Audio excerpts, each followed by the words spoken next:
On January 1st, 2024, the United States was under the rule of President Jeb Bush and had reached unprecedented levels of prosperity. Jeb had been preceded by Tobey Maguire, who had been president since 2008 after his massive hit that was Spider-Man 3 in 2007. Maguire had the greatest sportsman of all time as his vice president, who of course was Matt after technology had been developed by Maguire to suck Matt out of the Wii. However, after being vice president for 8 years, Matt decided not to run again in order to give Maguire time off the campaign trail to film Spider-Man 4, and Matt dreamed of going back into the Wii, which his head scientists would then be able to do for him in 2015 and 16. Therefore, Jeb won the 2016 and 2020 elections, each with 100% of the vote, after requesting the audience to please clap. Jeb was then crowned king of the restored Byzantine Empire, and then by the restored Holy Roman Empire. But when he would be crowned emperor of all humanity, then Jeb united the entire world under moderate conservatism and led humanity on a campaign against the bugs of Klendathu and declared himself not just president of the United States or of the world, but president of the entire universe. Jeb was then the most popular person to have ever existed in history, as everyone clapped for the war against the Arachnids. However, the great and humble Jeb still respected the two-term reign, and it was time to choose a successor. The two major political parties of Republicans and Democrats had been abolished in 2008 when Maguire received another 100% of the vote, and Jeb had then united the entire world, who was set to vote in the next election. Some had considered having all of science research put into time travel to get Italian revolutionary Giuseppe Garibaldi back to rule the world, but the plan was then ruled out after the world thought that time travel could only occur if there was a time machine in the past. 4 major political candidates entered the stage, the first of which was Robert F. Kennedy Jr., who believed that America's diet should be nothing but freshly run-over bears and milk straight from a cow without any filtration. He mostly received support due to his name, but other than that, the idiot's disease, which had impacted the Earth since the end of the Great Nuclear Kaiju War of 3894 BC, drew him much support. Kennedy had also claimed that if not elected, he will vaccinate the entire world and cause a second great nuclear kaiju war to spread a moron's disease. Alex Jones was another character who received large numbers of votes to get on the debate stage. His platform was purely anger and whatever he had been smoking or ingesting the night before. Of course, he wouldn't let anyone else have any of the drugs that he was taking due to the fact that Jones wanted to keep them all for himself. However, he told everyone in speeches that he would return the Lumerians to Earth if elected after their strange disappearance during the Finno-Korean Hyperwar, but he did not say how to do so and continued to snort ayahuasca. Barack Obama also drew much support ever since his failed 2008 presidential run. Obama had been campaigning on the fact that Ancient Aliens should not be renewed for a 20th season due to the fact that the show had been responsible for spreading the idiot's disease since its rediscovery in the first episode of the show.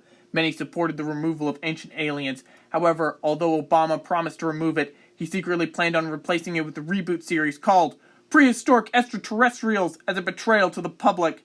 He also said the first thing America must do is replace all drones with birds, and all birds with drones. The last major political candidate was Xi Jinping, whose platform for the presidency was to tear down all Anunnaki megastructures inside of the Olive Gardens all over the earth to keep the world safe from their return, which is set to come in 2012. But nobody has been brave enough to tell Xi Jinping that 2012 has already passed. But of course, being a commie piece of crap, Xi Jinping has also called for efforts into colonizing the red planet of Mars. His commie platform has earned him much rightful criticism from none other than the fat electrician who tore down much of Xi Jinping's platforms with common sense and logic. However, Ping still has support from morons and idiots. During the televised debate, the first question went to RFK Jr. However, Alex immediately answered the question before Kennedy could speak and referred to Obama and Xi Jinping as, respectively, the Kenyan and Jackie Chan, as he went on a rant about how an ancient race of miners is going to rise up from the hollowed-out center of the earth and use human legs as batteries for their incomprehensible machineries to mine precious cardboard out of modern society. This answer completely ignored the question to Kennedy, which, if he were allowed to answer, was all about an Aikido demonstration from Steven Seagal. The next question was asked by Joe Biden, who asked Xi Jinping how he would respond if a big red button was pressed to alert the village that they were under attack by goblins, but not ordinary goblins, if it was mountain goblins intending to raid the villages of its precious krill with the intention of activating a super laser to dig to the center of the earth and provoke an attack from aliens who lived under the surfaces of Mars and the moon to create an electromagnetic wasteland of electricity.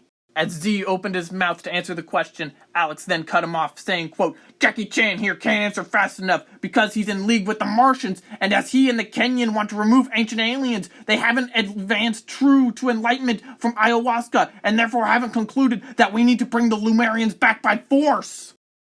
Being 80,000 years old, Biden then said that he remembered when the Lumerians were like back when he was a wee youngster, and then asked Alex how he would bring them back, to which Alex Jones just stood there silently for a minute straight before snorting cocaine and saying pass. Then Obama used the opportunity to pitch his prehistoric extraterrestrial show, where the first episode would be dedicated to researching the mysterious disappearance of the Lumerians. But then when Xi Jinping said it needed to be only communist propaganda on screen, Obama then called in a drone strike. But then, as all seemed lost, and all four candidates had descended to basic levels of moronicness when Obama and RFK Jr. debated whether or not the idiot's disease had helped humanity, with RFK saying, quote, "Food can only be safe to consume if all preservatives are removed. This can only be done if it is rolled in horse feces for 7 days straight. Then it's not safe to consume if done otherwise."